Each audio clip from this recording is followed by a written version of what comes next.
हरे Krishna Bhagavad Gita chapter 2 श्लोक 45 श्री भगवान उवाच त्रैगुण्य विषया वेदा निस्त्रैगुण्यो भवार्जुन निर्द्वन्द्वो नित्य सत्वस्थो निर्योगक्षेम आत्मवान। श्री कृष्ण भगवान कहते हैं वेदों में मुख्यतया ज्यादातर प्रकृति के 3 गुणों का वर्णन हुआ है, डिस्क्रिप्शन हुआ है। हे अर्जुन, इन तीनों गुणों से ऊपर उठो, समस्त द्वैतों और लाभ तथा सुरक्षा की सारी चिंताओं से मुक्त होकर आत्मपरायण बनो।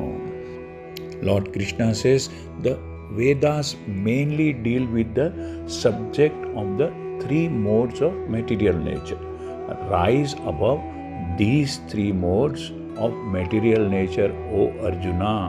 Be transcendental to all of them. Be free from all dualities and from all anxieties for gain and safety, and establish yourself in the soul. सारे भौतिक कार्यों में प्रकृति के 3 गुणों की क्रियाएं तथा प्रतिक्रियाएं निहित होती है। All material activities involve actions and reactions in the 3 modes of material nature. इनका उद्देश्य कर्म फल होता है जो भौतिक जगत में बंधन का कारण है। They are meant for fruitive results which cause bondage in the material world. वेदों में मुख्यतः मेनली सकाम कर्मों का वर्णन है, फ्रूटिव एक्टिविटीज का डिस्क्रिप्शन है, जिससे सामान्य जीव धीरे धीरे इंद्रिय तृप्ति के क्षेत्र से from the field of sense gratification से उठकर आध्यात्मिक धरातल तक, स्पिरिचुअल लेवल तक पहुंच सकता है।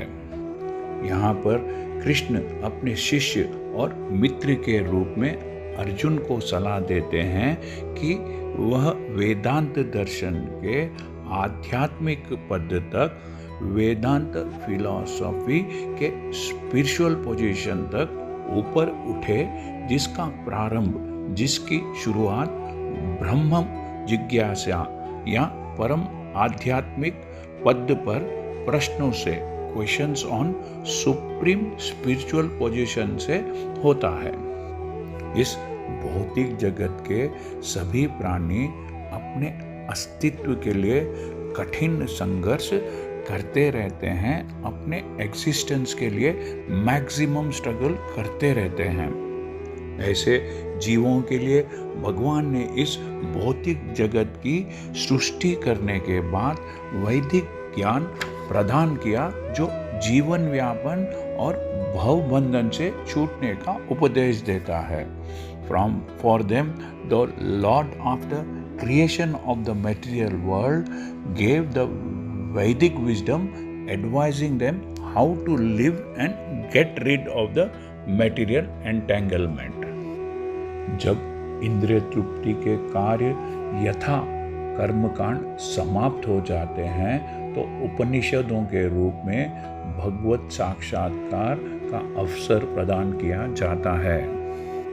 When the activities of sense gratification, namely the karma kanda, are finished, then the chance for spiritual realizations is offered in the form of Upanishads.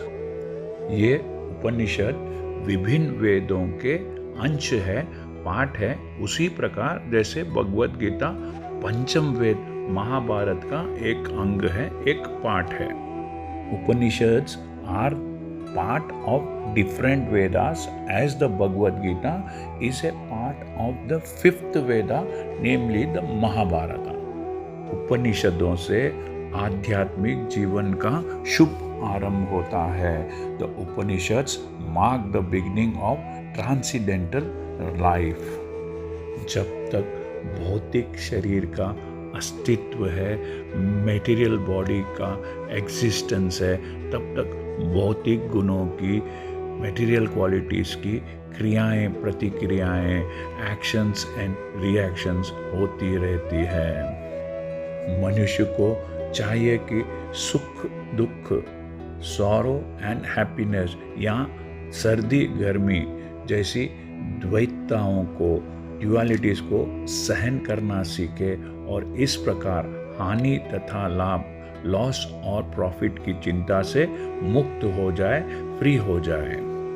जब मनुष्य कृष्ण की इच्छा पर पूर्णतया आश्रित रहता है तो वह यह दिव्य अवस्था प्राप्त करता है। This transcendental position is achieved in full Krishna consciousness when one is fully dependent on the mercy of Lord Krishna, the Supreme Personality of Godhead. हरे कृष्णा। यदि आपको यह चैनल पसंद आया है तो सब्सक्राइब दबाकर सब्सक्राइब कीजिए और इस चैनल को लाइक कीजिए। Thank you. हरे कृष्णा।